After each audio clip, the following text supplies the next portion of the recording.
As a child, we all loved a game of hide and seek where the prize was pure satisfaction. In the adult world, there's an even better prize, a share of £100,000, where all you have to do is stay hidden across mainland UK for just 21 days. It sounds easy enough, but following your every move, a team of expert hunters who refuse to give up. Could you stay hidden? Could you win the mental battle? Could you make it to extraction? Or would you be hunted? Unit standby. Active message. If you see them, take them out. I mean, he looks like an absolute bellend. What kind of car will you be driving? A Mercedes S-Class. I mean, this is on a plate. Thanks again, Tony. Bye-bye. Bye. Thanks for all of that, Tony. That was most helpful. Yeah, I've actually got a lot of anxiety. I'm actually scared they're going to come here now.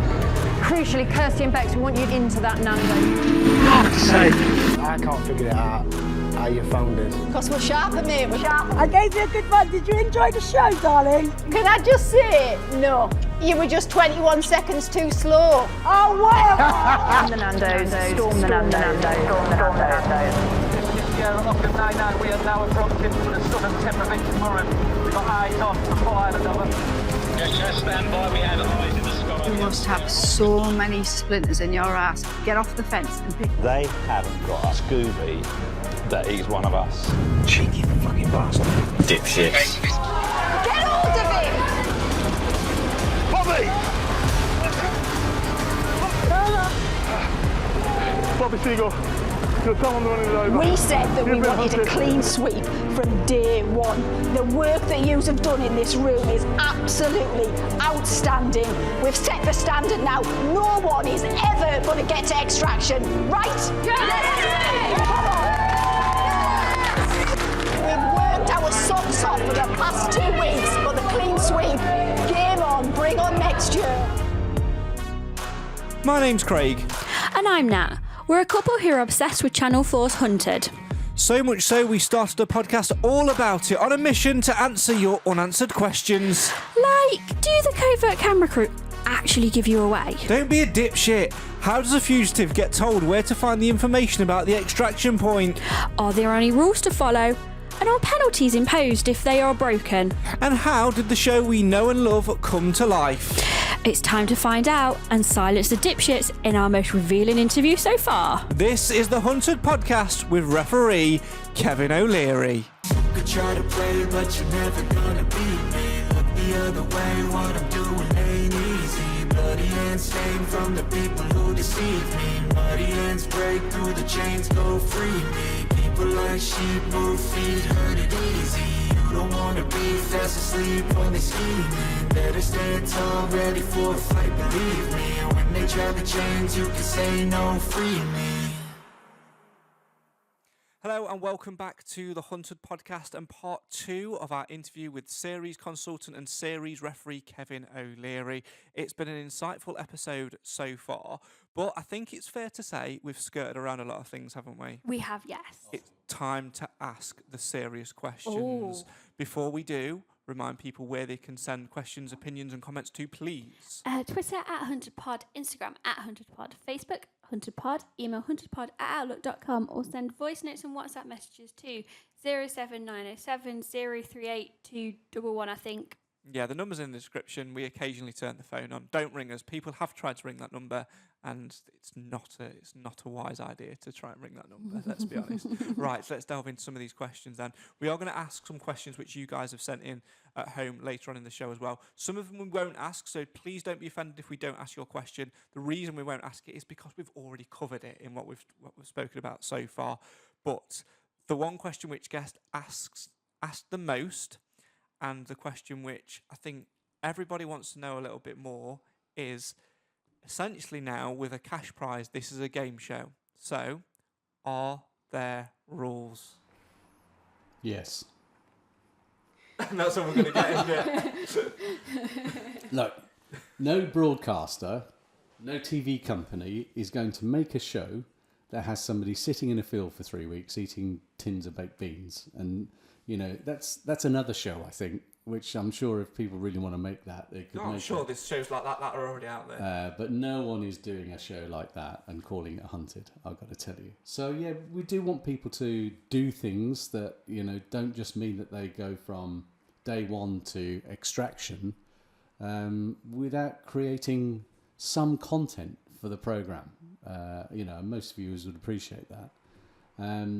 The rules can change. We're constantly trying to think of new ways to keep people moving, to create something interesting and stimulating for the viewer. So I'm not going to tell you what all the rules are, and I know there's some frustration around that, but then you see what happens is people think they would know what the rules are, and then they start watching the program through the lens of the rules instead of enjoying it as the entertaining format that it is. And I think to jump in there as well, the fact is there, if people knew what the rules were and the rules were the same every single series, a fugitive who was coming on and got cast for the show could then watch it, write down what these rules are and go, well, this is how I break that, this is how I get around that, this is how I get around that, and then it becomes pointless. And the whole sort of Bible for this TV series format, at the beginning it was like 2 or 3 sides of A4. Oh, should we get him to do a bit of this? Yeah, that'd be a good idea. What if somebody went there? Oh, that'd be great telly. It's that really. So there's nothing intended in any of these rules to to make a trick TV series and to trick the viewer and to trick the fugitive. It's about making an entertaining TV program. And they're doing something right because there's enough viewers watch it every series that come back. So let's try and bust a few of them. Let's try and bust a few of the dipshits. Let's try and try and break down a few of those barriers. We value all our viewers. We do, but the ones that are dipshits, you can provide us entertainment. Let's just say that. The biggest rule, and I think the one which people will now be asking because of the answer you've just given, is: are therefore the fugitives free to move wherever they want to go in terms of their journey? If they want to go up to Scotland, they can go up to Scotland. Yeah. Are they? Is it the fugitive's choice to where they go, or are they moulded to go around a certain map? No, the only waypoints really are the launch and where they go to get their information before extraction and the extraction itself. Other than that, it is totally within the gift of the fugitive to go anywhere in Great Britain. We exclude Northern Ireland just because there's difficulties there of running around and the distance and the additional cost. But England, Scotland, Wales, some distance off the shoreline they could go. Isle of Wight, for example, they can go to those sort of places if they want to. It's amazing actually how many times in each series we end up in Fort William, and there's no reason for that other than maybe there's a transport link which sends people out into the far reaches of Scotland. I don't know, but we've ended up there quite a few times. It's like saying hello to an old friend sometimes. But there's a mix of, in each series, the fugitives, some tend to prefer cities and some tend to prefer rural. I think a mix of both is how fugitives succeed. I think another one as well, one of the biggest ones, is calling home, because a fugitive, in my opinion, as just a general member of the general Joe public with no knowledge of crime or even any thought of being a fugitive, but if I was on the run and I was a criminal, the one thing I wouldn't do is call home, and that's the biggest thing which is called out every week. Do you know? I know what tends to happen is, if we go back as far as series 1, we recognise that human beings are creatures of habit, and we create patterns. And what tends to happen is we can be vigilant and careful and resist things for so long. But I think the original series of films was over 4 weeks. We're certainly around about the 25, 26 day mark. People tend to find that they want to find a way to call home. So it's varied over the different series. Sometimes people have used burner phones and they thought, well, they can't possibly trace me because I've got a burner phone. And then what happens is they ring home thinking, well, my burner phone will protect me. But of course we're monitoring home, and so that triggers a contact. So we don't always get them to ring home. We want them to do some activities. We want them to make some contact here and there. They are allowed to contact associates that have been arranged while they're on the run. There's very limited pre-planning is allowed. So we monitor that. So if people it'd be really easy, wouldn't it? I'm going on hunting for 3 weeks. What I'm going to do is I've got every day diarised exactly who I'm going to see and when and why. We don't allow that because we want there to be that random element. If they plan anything, they plan it while they're on the run, so we're aware of it. Sometimes that'll include a visit home. Sometimes they want to be daring and be cheeky and go and do things. We encourage it because it makes great telly. So the rules vary with each series. I think that's the biggest thing. And for me, I mean, the Australian series, which is now really, really taking off over there, which we'll talk about later on, they, at the very first episode in season 1, made a point of saying they must do this, and they must do this. Mm-hmm. In the UK, that very rarely happens. If that were to happen, do you think that would alleviate a lot of these comments of going, oh, why are they calling home? Because it does say, I mean, it doesn't, because it does say at the start, powers of the state are replicated and people still manage to miss that. But if that was there, if that thing of they must do this, they must do that, and they must try and draw the hunters in, if that was there, would that help? I think some people feel that it would help, but I think our experience would show that what you'll do is you just trade it for another problem. And then what will happen is you'll get, okay, well, you've given us certain piece of information, now we want more, and now we want more detail. And now what we're going to do is just going to start attacking the show, those who feel they want to attack the show or criticise it, based on the detail of Rule 36 brackets A, subparagraph 2. You know, the rules don't exist in that sophisticated way. All we're trying to do is keep people moving. Nobody wants people to go and sit in someone's house eating what's-its in daytime TV for several hours a day. We want them to keep doing things and be active. Really, that's the broad brush of the rules. We want to keep people motivated, active, and creating good telly. So with that in mind, is there a specific time that someone can stay in one place? Because, and the reason I ask is because season 1, Ricky Allen goes on a lovely long trip up to Scotland and seems to stay there forever, and then comes back and gets caught. Yeah, but he was moving a lot. So this is where I first learned that there's a thing in the world called a bothy. You know, these places where people hiking through the mountains can go and seek shelter. So he did things like that. He moved around a bit. He didn't dig in and say, right, I'm going to stay here now for 3 days. Because frankly, it's not entertaining. And also, this is a really expensive show to make. Yeah. You know, if you've got people who are helping to produce it and camera people and follow teams and all this sort of jazz going on, they're not going to sit around for 3 days earning, you know, whatever they earn and the costs that are generated. You know, we have to keep things moving on and keep it interesting for the viewer. Yeah, absolutely. And that is the big part. You know, people forget that it is a game show now. It's not necessarily a social experiment. When it is a social experiment, you can get away with those things a little bit more. But it is a game show, so you've got to try and make it fair for all in there as well, which I think leads us nicely on to our next question. So how do you make sure that the show is up to date with current practices and investigative processes to make sure that the show as a whole stays fair for everyone? Yeah, that's a good question. So, you know, I am not the font of all knowledge. I realise that I left the service some time ago. So I think the balance that I bring is that I have my operational experience as a cop, although some of that's now perishing. But I do keep in touch with what's happening, so I keep up to date with, and we are always looking for new ideas to include in the programme. We have a network of people that help us. It's not just me and relying on my wisdom. I have a network of contacts. There's a network of contacts involved in those that work on the show. And we're always scanning for, you know, what's new that we can put in. Fortunately, everything we put in is open source. So if you go, for example, to the College of Policing website, all the investigative doctrines are on there, open source, so you can have a look at it. If something new comes out, I subscribe to things like Police Oracle, Police Professional. New techniques coming out all the time, they'll be discussed on there. So you can have a look at it and go, right, what's South Wales Police doing about facial recognition? What are the Met doing? And there seem to be the two pioneering forces. How can we replicate that if we want to? Telematics, you know, it's another thing. You're all driving around in cars now with embedded SIM cards in them that connect to the centre. And if our vehicles are involved in accidents, then in a lot of cases, those SIM cards enable contact with a base somewhere to get you some support.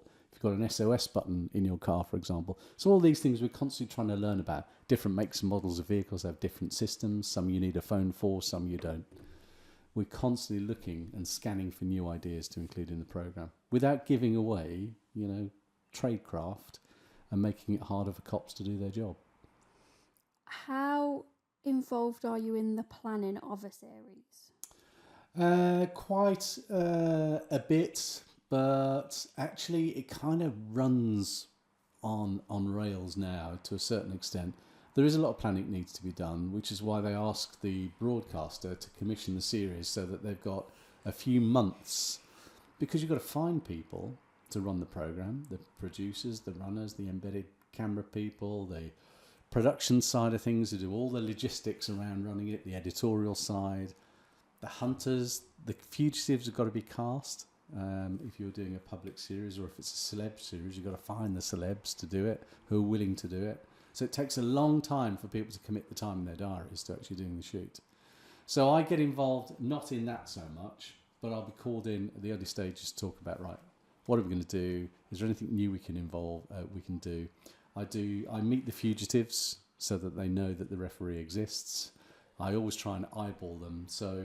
And there are occasions when a fugitive, wants to speak to the referee during the run, and that sometimes, very rarely, but sometimes happens. More often than not, just knowing that I'm there helps them to know that there's somebody looking out for all sides and fairness. So I get involved in a little bit of that. I don't get involved in the casting. There's a casting team that does that, but they do run them by me, just in case there's anything that might, be problematic. So we have had some reformed criminals as fugitives before now, for example. So they'll run that by me and say, what do you think of this? And of course, the two characters that were long since had committed their last offences, were completely rehabilitated, were working in youth crime diversion programmes, and were, an example of the reformed character. So I don't see any problem with that. But occasionally you do get some people apply for the programme, you think, I don't think they'll be a good fit, because you've got to ask the viewer to accept that whatever crime they might have committed is acceptable for them to be somewhat glorified as people on the run in a TV programme. And they take a very sensible view on that, as does Channel 4. So they're the only things I get involved in casting sometimes, is what do you think of this? I think that's a fair thing to say, though, as well, because, it does have to be the right fit. And you've got to remember, at the heart of it all is we want to see more series go on screen, and we want, if the wrong people are put in place, the wrong fugitives are put in place, that's going to damage the whole entire operation of it, isn't it? Yeah, I think so. I think thousands of people apply for the civilian series of Hunted.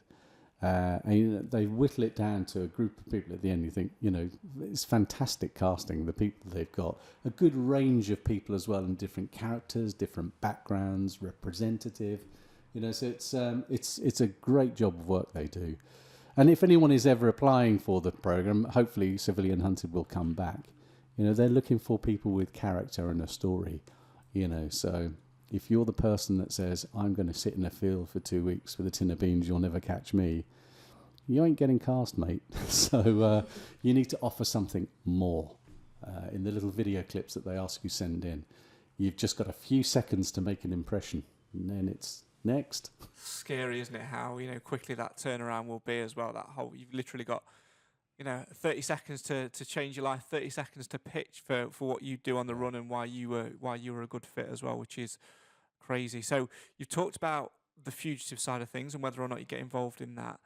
Let's talk about the actual things we then see on screen. So specifically, because it is it is a show, it's not just, we're not just picking 10 random fugitives to go after, because there's a real police force to do that, people, a real one. It is a game. And there has to be a launch, and then, of course, at the end, there has to be an extraction. In Series 7, we've seen what is your favourite, haven't we? Your favourite launch so far? We have, yes. I really, really like it. And then we've also seen you get wound up over the extractions as well. Too many helicopters. Do you get involved in the planning of launch and extraction? Somewhat. I usually go to the launch and have a little look, just to treat my eyes. Usually that's because I'm meeting the fugitives, and usually the best time to meet them is, you know, the day before or something, somewhere near. They don't know where the launch is until the moment that they are launched. So they're taken to an area, but that's the best they'll know. Yes, sometimes extraction will have meetings about it. How's this going to work? You know, helicopters just happen to be a really useful tool for extraction. But we've had boats, we've had all sorts of different things. Have we had vehicle extractions? No. Yeah, it's always, as far as I know, it's always ever been a boat. Sea or air, isn't it? Sea or air, yeah.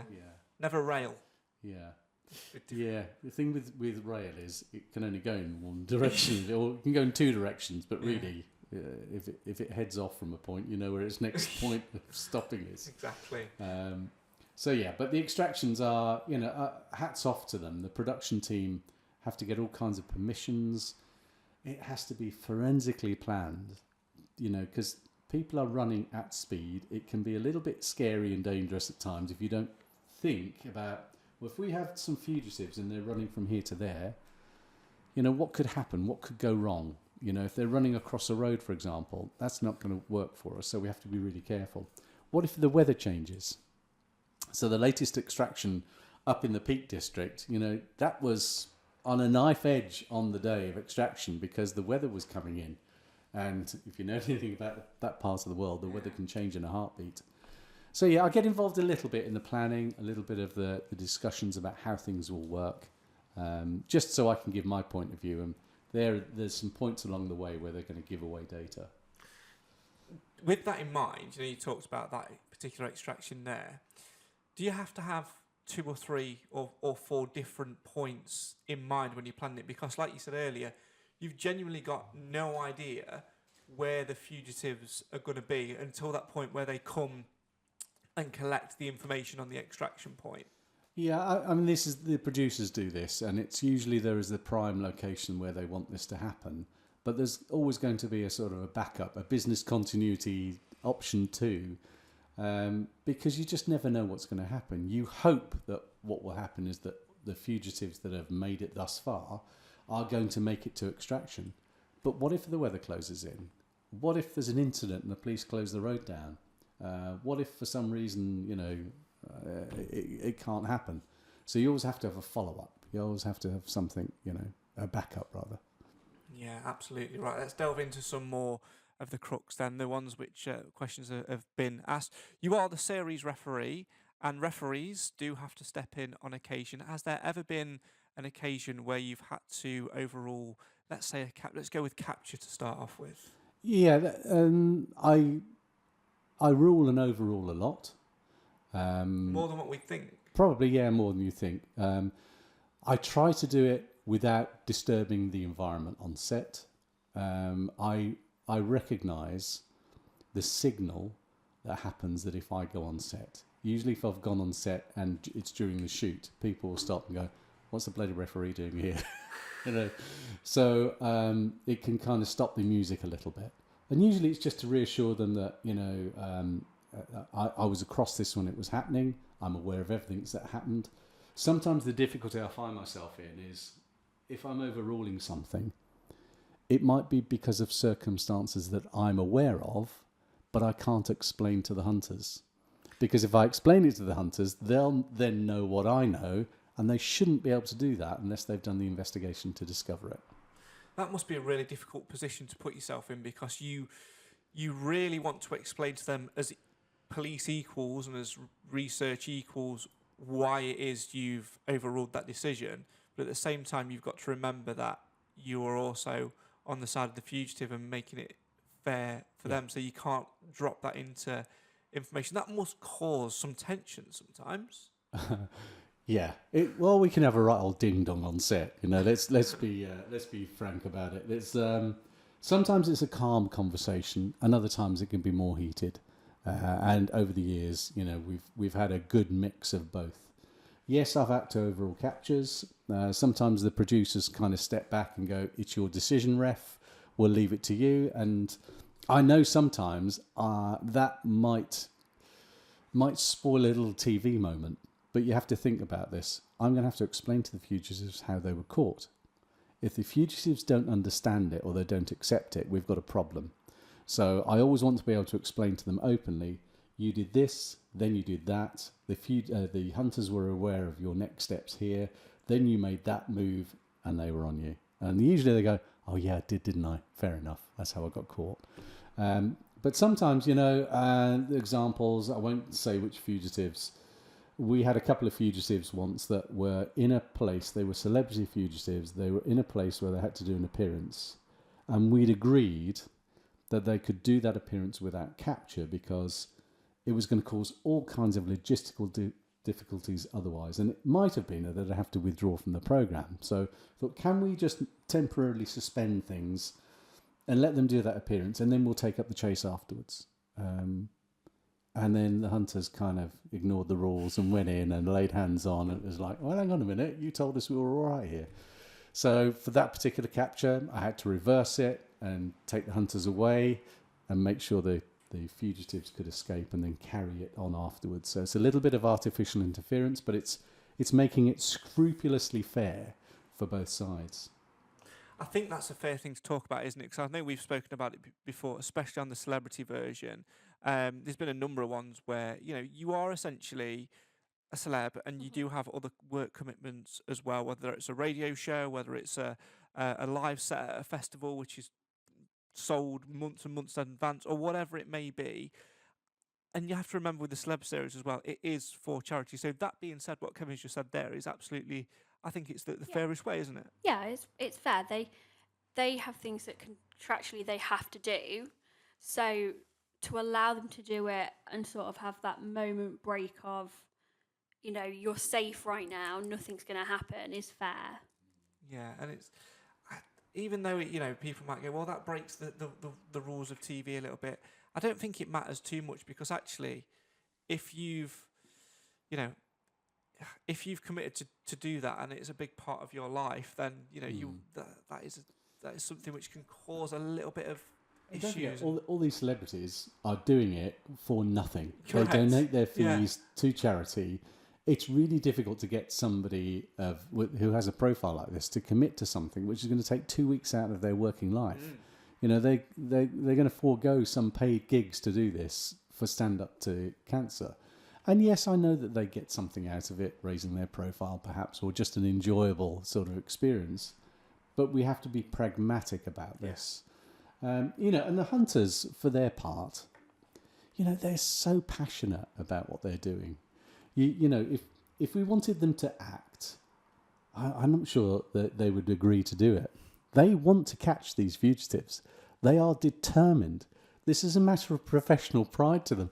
And you look sometimes, you think, can I just say to them, hang on a minute, it's a TV programme, don't get so passionate about it. No, we want them to be passionate. So if they're going out there, all guns blazing, to do whatever they can to catch the fugitives, we have to accept that there's going to be a little bit of friction and tension in the air sometimes. The trade-off is that sometimes I have to get a little bit of stick, but what we get is a much better sort of show from it because of their enthusiasm and passion. I just told you what a good, in the last episode, what a good ground hunter is. It's somebody who's tenacious, who doesn't just take the task, do the task, package it up and send it back. They go that extra mile. They see what else they can do, what fence they can look over that perhaps they shouldn't have, trampling through the next door neighbour's daisies. And, they go the extra mile. So we want that passion. We want them, we want to try and harness it where we can, but, you can't teach it. If they've got this enthusiasm, we want to let them go with it. Sometimes that means I have to intervene and say, guys, you've gone a little bit too far here. I'm just going to wind you back a bit to give the fugitive a little bit of a fair crack here because you've overstepped the mark. Sometimes I'll do that. And what that invariably means is just interfering with the timeline a little bit. So I'll either advance information or slow it down. So we'll come back to that in just a minute. I want to go back a step, and that is you mentioned when a fugitive's captured, you want, whether that's celeb or civilian, you want to be able to sit down with them and say, this is why you were captured because you did this, and this. Do you make a conscious effort once a fugitive has been captured to do that with every single fugitive, or is it based on only if they don't accept it there and then, that then you will get involved? Usually it's obvious, and usually they go, oh, I shouldn't have done that, I shouldn't have done this, I knew if I went to that station you'd pick me up on the cameras there, and so usually it's very, very straightforward. But occasionally you get someone going, hang on a minute, how did that happen? And they're not aware of some of the slips, trips and falls that have led to their downfall. So there's always a record of what's happened. There's always a sort of an audit trail to say, sometimes the incubation period, as I call it, goes back days and days, where they did something, you think, that was not a helpful move.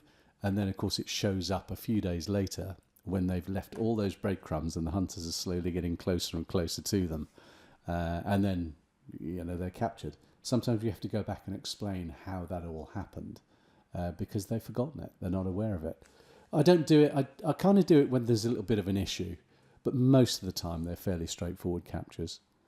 I think on the flip side of that as well is they want that explaining because they're so engrossed in the game and so engrossed in the hunt and wanting to win that competitive streak.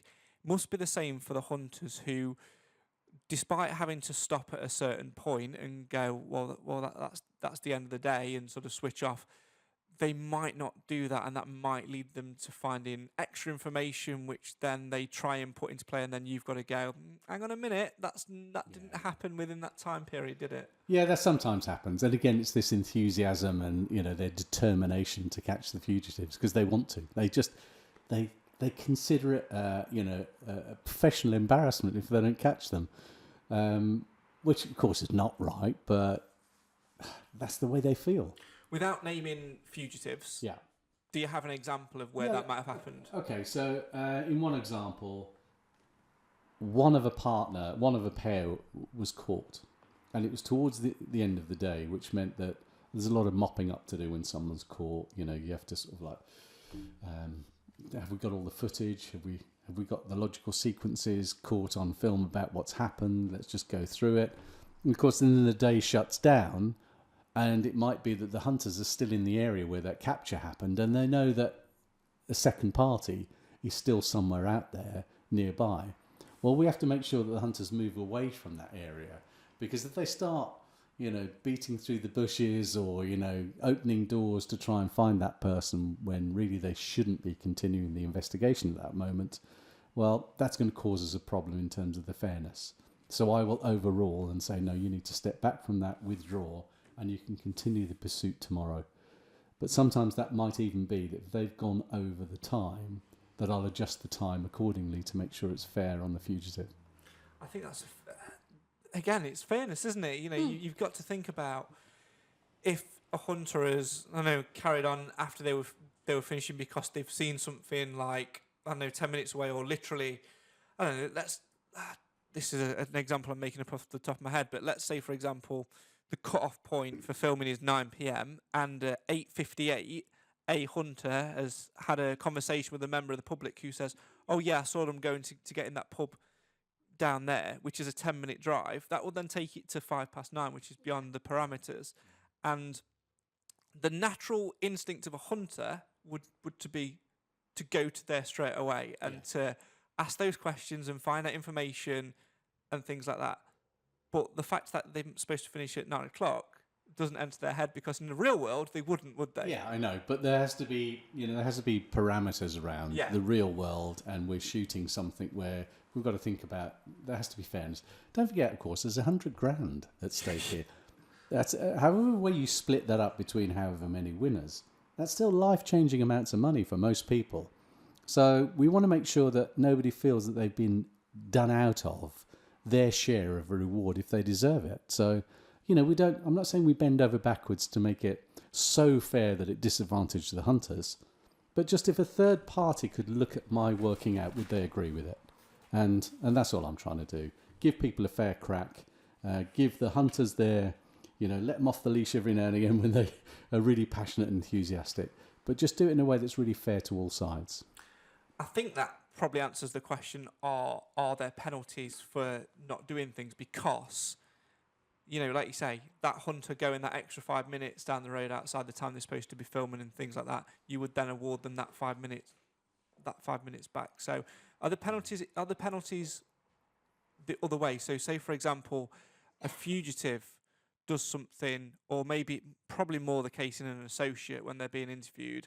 If they do something and maybe obstruct what you wouldn't really obstruct in a real investigation, do you then release that information to the hunters, or is there a specific penalty? I mean, that's a really good example, actually. Most of the time, it's not the fugitives themselves that fall foul of the rules, because most of them are quite keen to obey them, especially if they've got this idea of a prize at the end of it. They don't want to jeopardise that. Well-meaning, enthusiastic, supportive associates will sometimes do things that you say, actually, in a real investigation, the hunters would get that. The police investigation would reveal that information. I'd like you to give it to them, please. And they'll say, no, I'm not doing it. And you can't arrest me. No. So, and you get it. They're just trying to be really helpful and loyal to their friend who's on the run. So what I will do is I will replace the information that the investigation would have got had it been in the real world. Hashtag. Have you ever been surprised or shocked by any fugitive's actions whilst on the run? Oh, let me have a think about that. Surprised or shocked? I'm trying to think of an example of that. I mean, sometimes what happens is you think that the quiet wallflower, or the person who's an absolute buffoon is going to get caught within a few moments or a few days, and they end up making it to extraction. And also what happens sometimes, you think that person looks like they're the roughiest, tuftiest person running through the stream with a knife in their teeth, lantern-jawed, tough nut, and they get caught within a couple of days, and you think, well, there's no accounting for it. Sometimes it's just sheer dumb luck. I remember it was probably, it might have been series 1 or 2. We had some hunters who were pursuing some fugitives, and they managed to get them to I think it was like a holiday caravan park. I know this is season 1, and season 1 was it? Looking for fugitives that it wasn't them, but it was someone else. Yeah. So, and we thought, how the hell are we going to explain this to the viewer? And we had a meeting, ref, producers. These people have been caught by the hunters, but the hunters weren't after these people, they were after someone else. And it was just one of those things that wires got crossed, and they just, through sheer dumb luck, knocked on the door of these fugitives in a caravan. The door opened, and even the hunters went, oh, it's you. You see that on screen, because it's in HQ where they go, that's not them, but it's someone else. Yeah. Well, do you know what? We thought the best thing to do here is not try and edit it as to anything other than it is. Sometimes coincidences or luck happens, and that's exactly what happened. We thought, well, we're just going to tell it as it is, and that's that, and off they go. It's interesting that happened in Series 1, because I feel like if that happened now in Series 7, that would be an instance where you would probably have a real decision to make, as if to go, well, let's not use that as a capture. But the fact it happened in Series 1, I think what helped there as well is the fact that Series 1 was a social experiment, and fugitives do sometimes get caught by sheer dumb luck. Yeah, they do. Do you know what it taught us in that Series 1 is it's just best to be honest when that happens. If the viewer finds it unbelievable, well, we can say that's what happened. And if you don't believe it, then that's your choice. The worst thing we could have done was try to recreate it and then try and hoodwink the viewer. And you just never know. These things can leak out, and all of a sudden you're left with a potentially embarrassing situation where you've reshot something. Best just to be honest and let the viewer decide for themselves.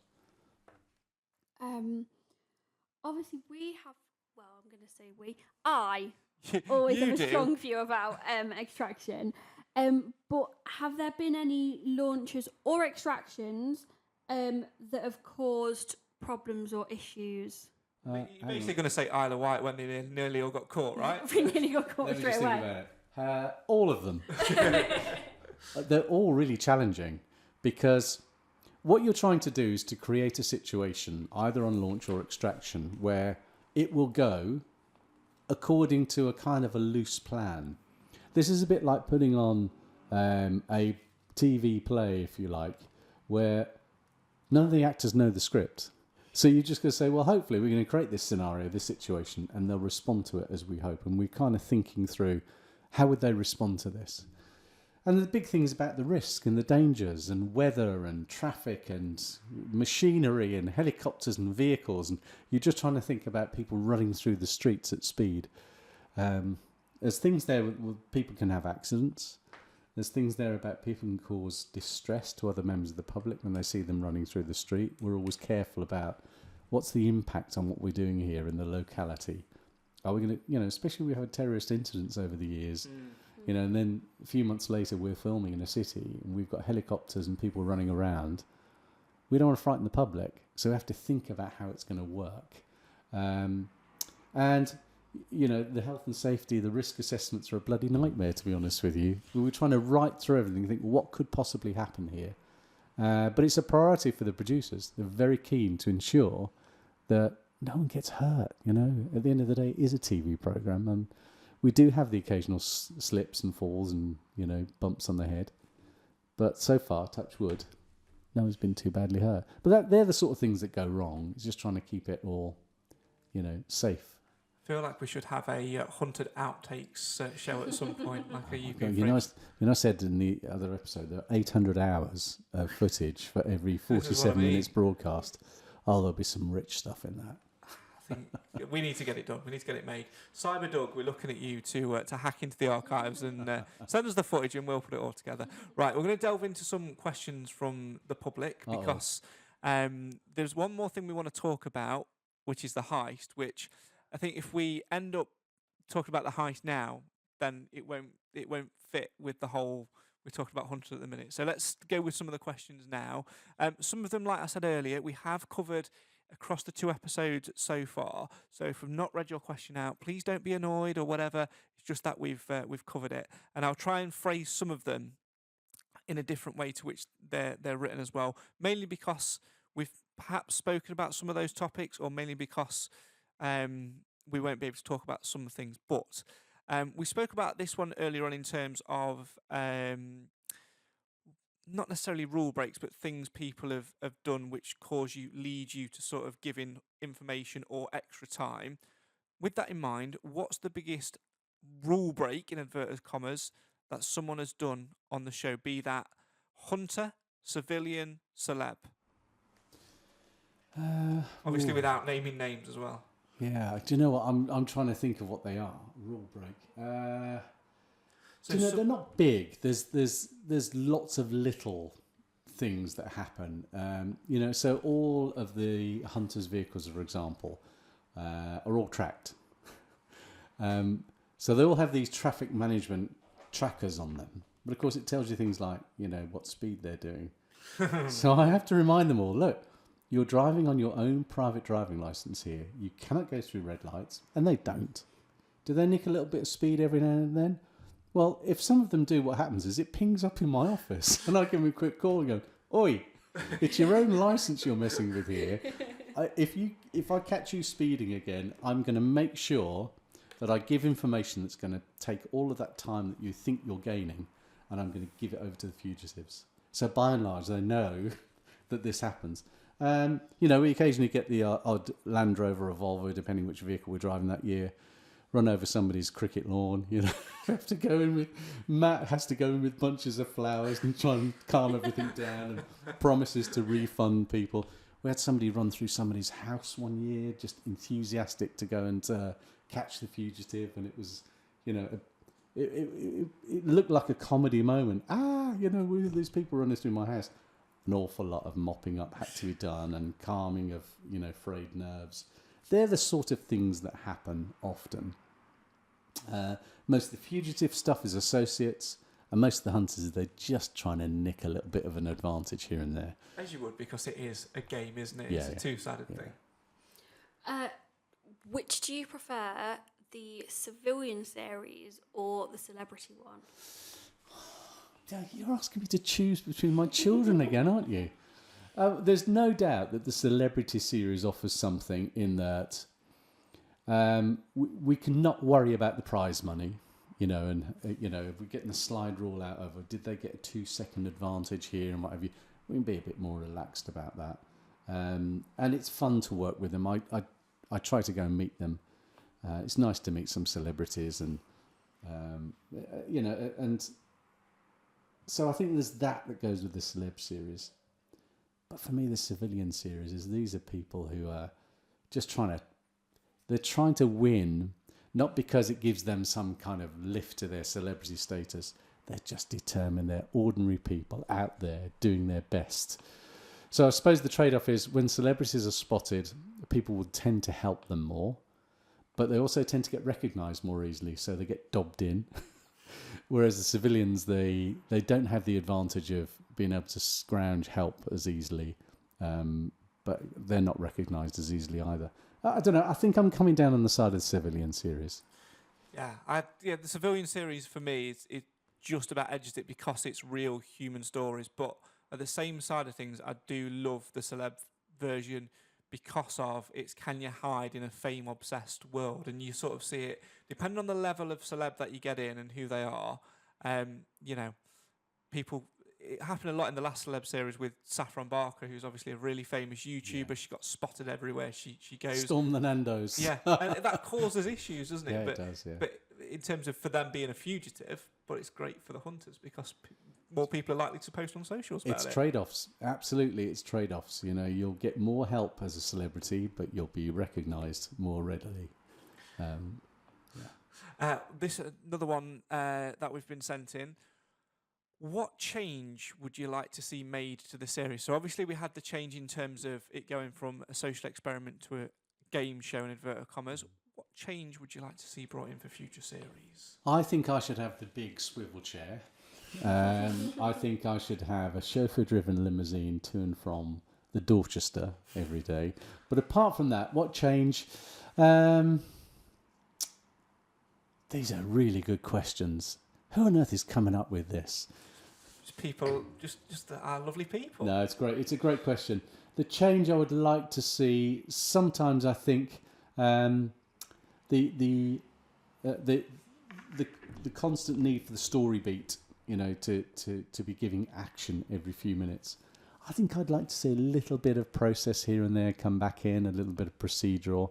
You see that with Australia. Yeah, I think I'd like to see a bit more of that. So sometimes, you think, well, the fugitive is over here and the hunters are starting to sniff around where they might be.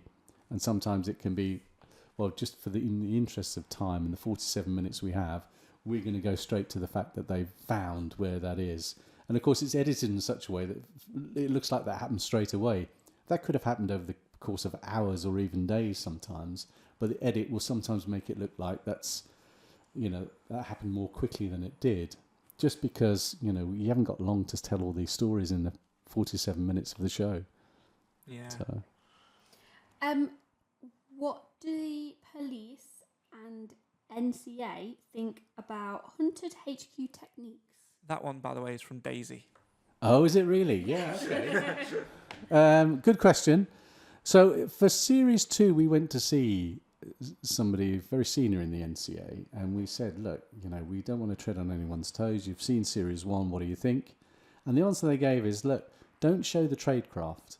The technique is not the secret. When we're using it and against whom we're using it is the secret. But the fact that some of these techniques are used is not the secret in and of itself. We like the programme because it shows that demographic of audience that wouldn't necessarily understand. It shows them why we need these police powers and how they're used to keep the country safe. So we took that as a real support, really, for what we were doing, and it was really helpful. Of course, you've got to remember we have serving officers on the programme. If the police services of this country were opposed to the programme, they would not allow their officers to take part in it. So we're very careful to make sure we represent policing as positively as possible, because we want to keep our serving officers in the programme.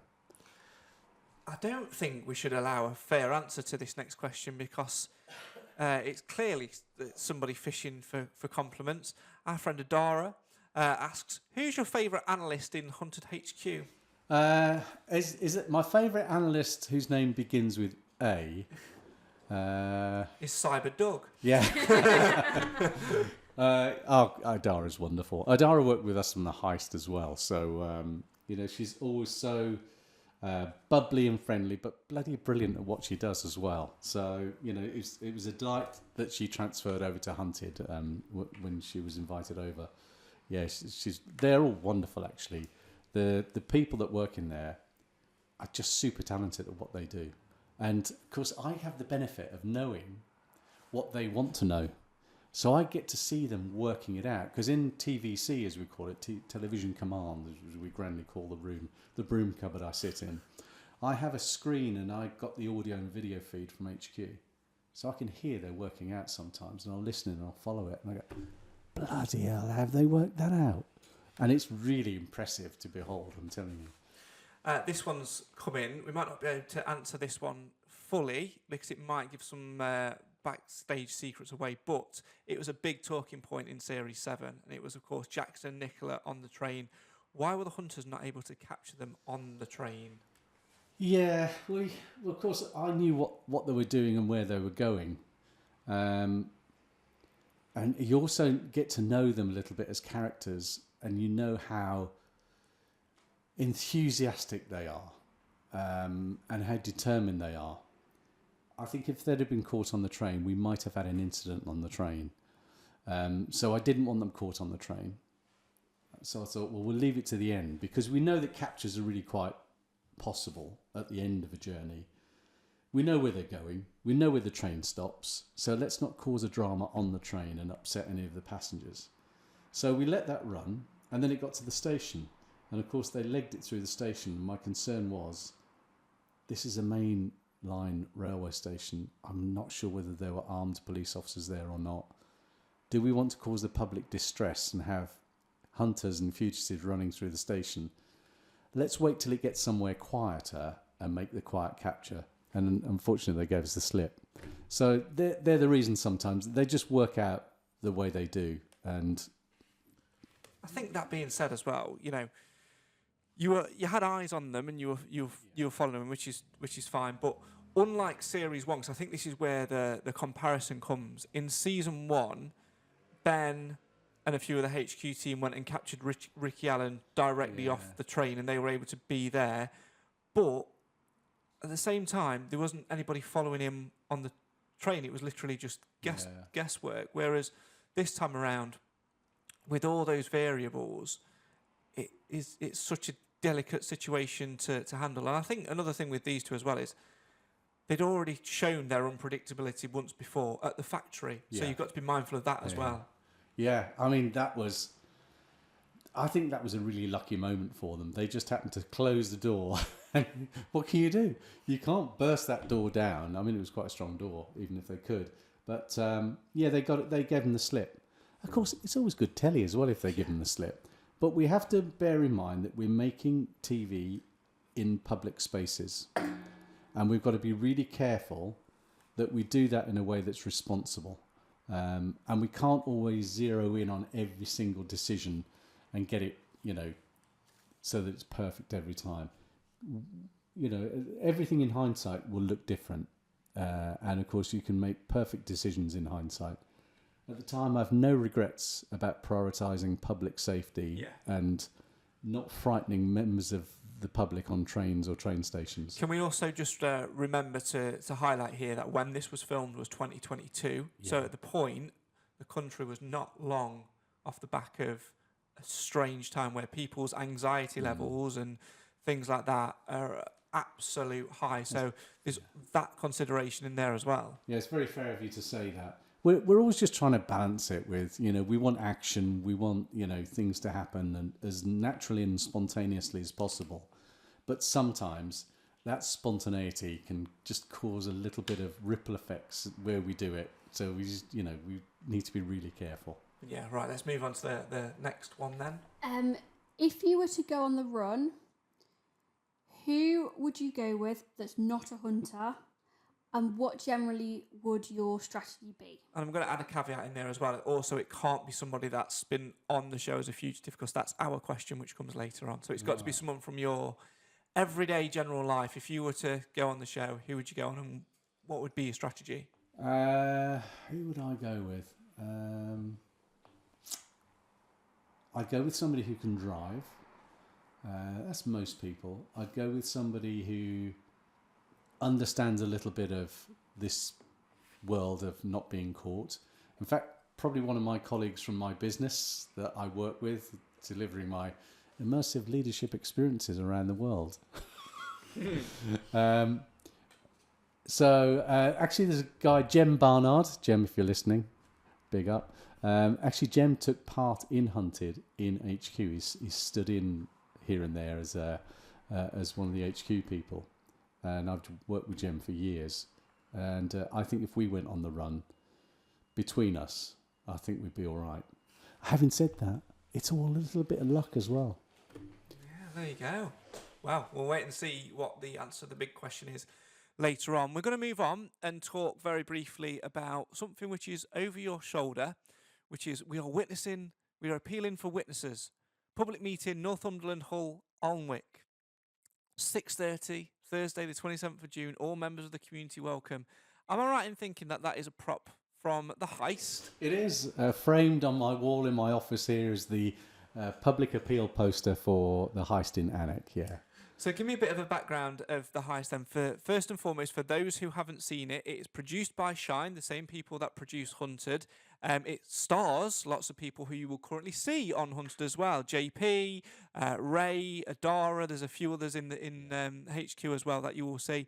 But it was a slightly different premise. Yeah, so in Hunted, you know who the fugitives are, but you don't know where they are. In The Heist, you don't know who the baddies are, but you know they're somewhere in that area. So The Heist was set up as a crime that had happened that the detectives in the series had to solve the kind of the whodunit using modern techniques. So the first one was actually in the beautiful Yorkshire town of Thirsk. And I've got such fond memories of both series. It was like being on holiday with your mates and working. It was so, beautiful. England at its best. The first one was the raid on a cash and transit van that was left parked and unattended, and they got a false key for it and all sorts. So they had to get the money out of this cash in transit van in the little village of Thirsk and get away with it for 2 weeks. And if they could get away with it, they kept what their share was.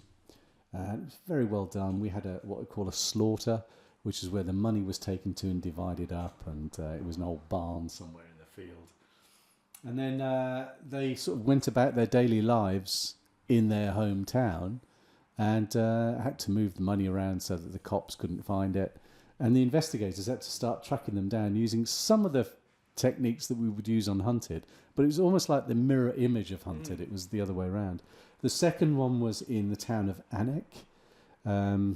Beautiful, again, Northumberland town. And we got hold of a disused shop, and in the basement they actually built a concrete wall that didn't exist. And then we got a borehole drill cutter, and the participants, the people recruited from the local town and cast in the role of the bad guys, had to repeat like a Hatton Garden jewellers type robbery.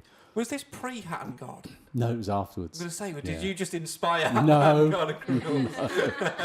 Good heavens, no. It was after that. So they used the same sort of tool and crawled through the wall, those that could fit through, and then they had to smash open safe deposit boxes and get some cash out of a cage. And again, go on the run. Not go on the run, go about their daily lives for a couple of weeks while the detectives tried to track them down. And in both cases, we had a police station that was created out of old buildings. It was a great series, and we've been saying it for 2 years, but this year is the year that we do The Heist Revisited. So we're going to get some of the cast back together. Yeah. We'll get you back on to talk about your role on it and everything. But go and watch it. You can see it's still on Sky. It's on their box sets. You can go and watch it. It's a really, really good watch. But I wanted to talk about it for a specific reason, and that is it's no secret at the minute that we've only got one more series of Hunted that's been filmed, which is the celeb one, which we think will probably be next year now when they do the Stand Up to Cancer thing. They usually do that once a year. But who knows? None of us know at this point when that will be. But Hunted has taken off in so many other countries. Yeah. It had a series in America, it's been in Russia, it's been in France, it's been wherever. But arguably the biggest at the moment is Hunted Australia. Yeah. They've filmed 3 seasons, they've shown 2 so far, and the one they're showing this year is Hunted, the $1 Million Heist. Wow. The title of the show suggests to me that the two, Hunted and the Heist, are going to be amalgamated. What's your thoughts on the title and whether that would work as a format in the UK? Yeah, I think it would. So, well, the heist was $1 million heist, wasn't it? That's that was the amount of money that was taken in this supposed heist that we recreated. I helped advise the Australian version of Hunted, though I see I'm not on the credits. But I've been involved in a few of the different series overseas. They've all come to see how we do it, and I usually get sidebarred out of my role to go and have a conversation with them. As I did with the Australian Hunter, we had a couple of consultations, a couple of meetings. I tell them how we worked it over here, what they needed to look for in Aussie Kev, to recreate my role over there. And I'm delighted to see Ben took part in that because, I mean, he's such a good operator and that was such a good signing for them. So I know he's done a couple of the series. Look, changing the format, keeping it fresh, I think is a great idea. It's already got strong support out there, strong viewership. Why not? Why not give it a try and merge the two to create something even more exciting? And if, the worst did happen and Channel 4 didn't want to recommission it, that whole format change, amalgamating the Heist and Hunted, would be the great springboard to actually take it to someone else and go, look, we've got these 2 incredible ideas which have got such fandom. Why not make it work? Yeah, hopefully what will happen is, especially off the viewing figures that we've had for Series 7... Which were great. We're hopeful that next year, things settle down a little bit and, advertising finances support all of this work. So hopefully it shakes out in some way and they say, okay, we'll do Series 8 or, the next celeb series. So I don't think it's dead and buried. I just think we're in a period of uncertainty. So if it does film again next year, I hope to be part of it if they still want me. If not, it's been a fantastic ride. What a way to bring us nicely to our last couple of questions. And that is, the first one is, this is the last Hunted question you're going to answer. And that is, we had a little bit of it earlier from the questions from the public, but we've got our own format which we like to bring up in Hunted, and that is, we're going to go in super teams of 4. So it's you, a ground hunter a ground hunter, a HQ hunter, and a fugitive, past fugitive, civilian or celeb. So you've got to make your ultimate hunted team from those categories. So I'm in it. Yeah. So it's, well, that's your first mistake. Well, there you go. But it's you plus HQ, ground, and former fugitive. Who's your ultimate team? Do you know? I think the OG Mark Cannoner would have to be my ground hunter. Nah, see, you're going to say ground hunter for him because obviously he's done both sides, he has, hasn't he? So you could technically both. choose him for either or. Yeah, but anyone could do the chief. Anyone could do it. No, I think he's just such an exceptional ground hunter with such experience, crafty and dangerous too, I might add. I think he'd be a great ground hunter to partner with if only I can keep up with him because he runs and stuff, so he's quite fit. JP and Mel are fantastic, more recent hunters of the team, but I think just for Mark's experience and his wiliness, I'd have him as my ground hunter. So you've got Mark as your ground hunter, so that leaves one from HQ.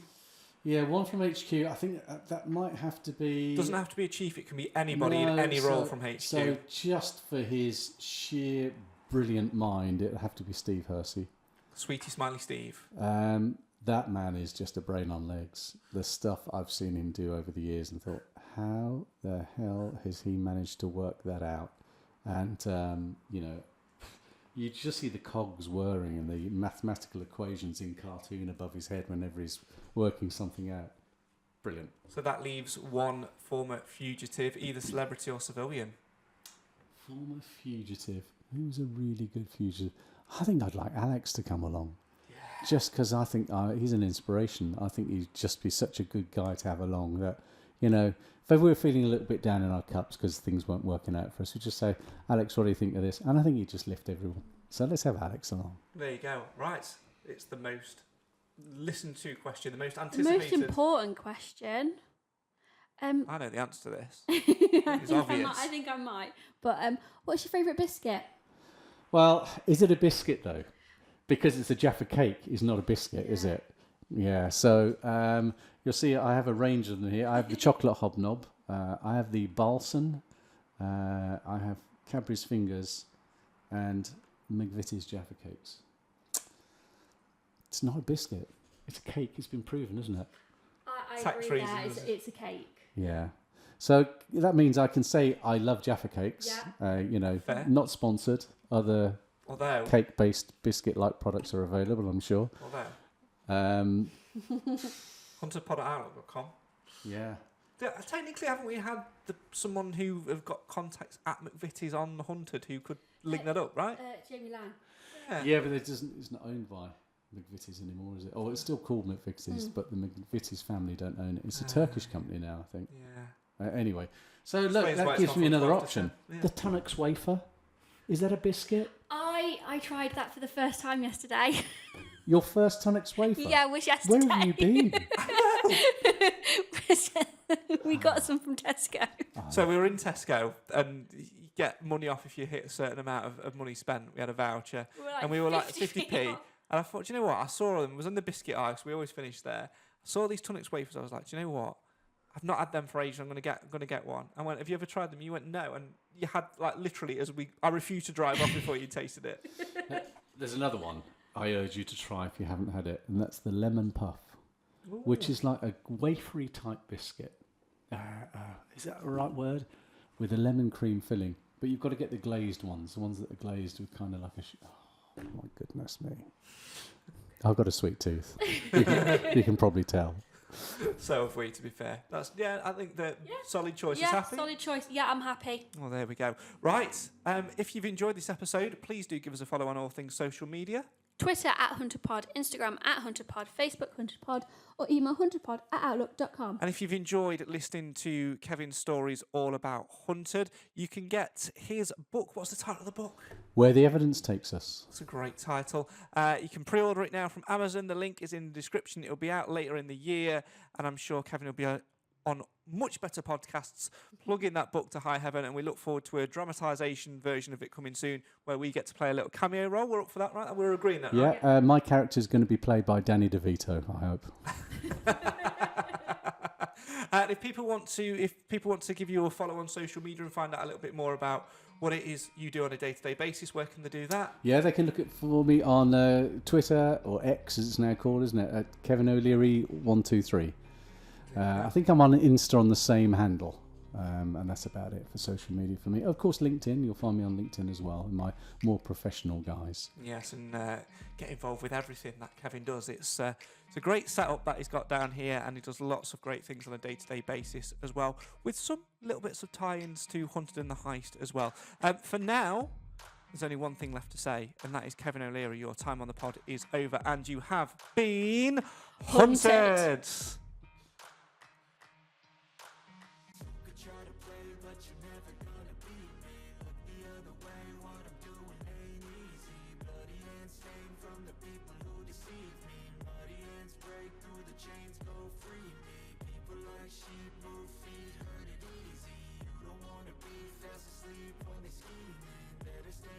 Ready for a fight, believe me. When they try to change, you can say